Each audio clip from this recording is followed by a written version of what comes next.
رمضان شهر الأحسان منصوم وندعي بإيمان لله القلب بيدعي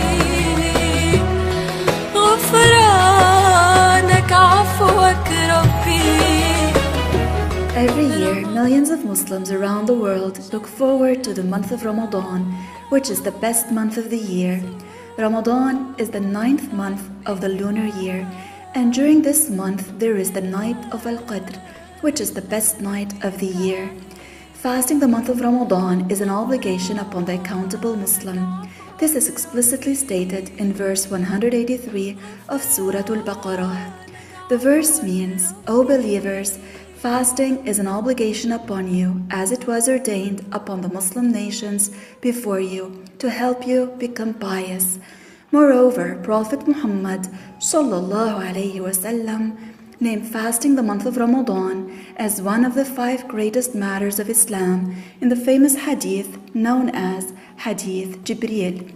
In this hadith, the Prophet mentioned that the greatest matters of Islam are 5, and he mentioned fasting the month of Ramadan as one of them. From a Qudsi hadith narrated by Imam al-Bukhari, we understand that the reward of every good deed is multiplied from 10 up to 700 times. However, the reward of fasting, when done with sincerity, will be multiplied by as many times as Allah wills.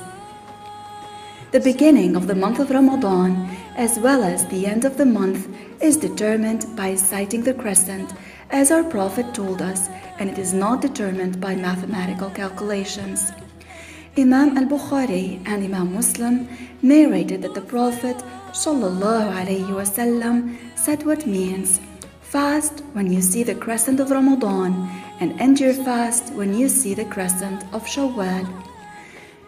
There are people who are prohibited from fasting, and these are the menstruating female and the postpartum bleeding woman. The menstruating and postpartum bleeding women are not obligated to fast, and they are sinful if they intend to fast. However, they have to make up the missed days. Fasting has 2 integrals in order to be valid. One has to have each night the intention in one's heart to fast the following day of Ramadan. This means one can have the intention in one's heart any time after Maghrib, sunset time, but before the dawn of the day that he wants to fast. The place of the intention is in one's heart, so one is not required to utter it with the tongue. The second integral is to abstain when fasting from dawn till sunset from inserting any substance into the head or the body cavity through an open inlet. However, swallowing one's pure saliva while in the mouth is permissible. The nostrils, anus, and mouth are examples of open inlets.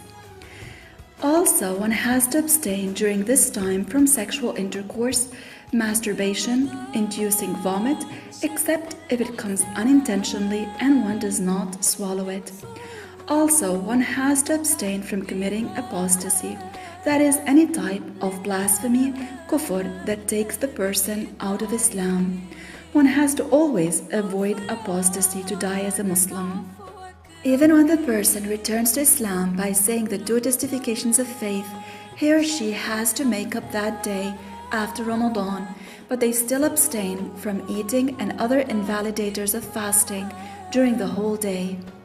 In regards to what is considered an open inlet, the eye is not considered one. Hence, one can use eye drops while fasting. Also, getting intravenous intramuscular injections, inhaling incense, or smelling perfume does not invalidate the fasting. As to whether the ear is an open inlet or not, there is difference in opinion among the scholars.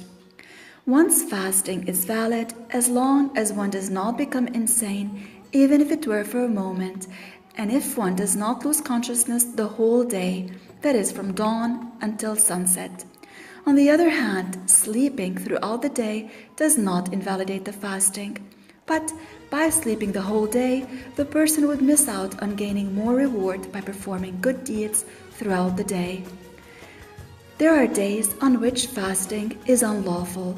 And these are the day of the feast of Al-Fitr, the day of the feast of Al-Adha, the 3 Tashriq days after the day of Al-Adha, and the last half of the month of Sha'ban, except if one joins the fasting of these with those before them, or one is fasting for an expiation, makeup, vow, or habitual practice, like the one who usually fasts Mondays and Thursdays.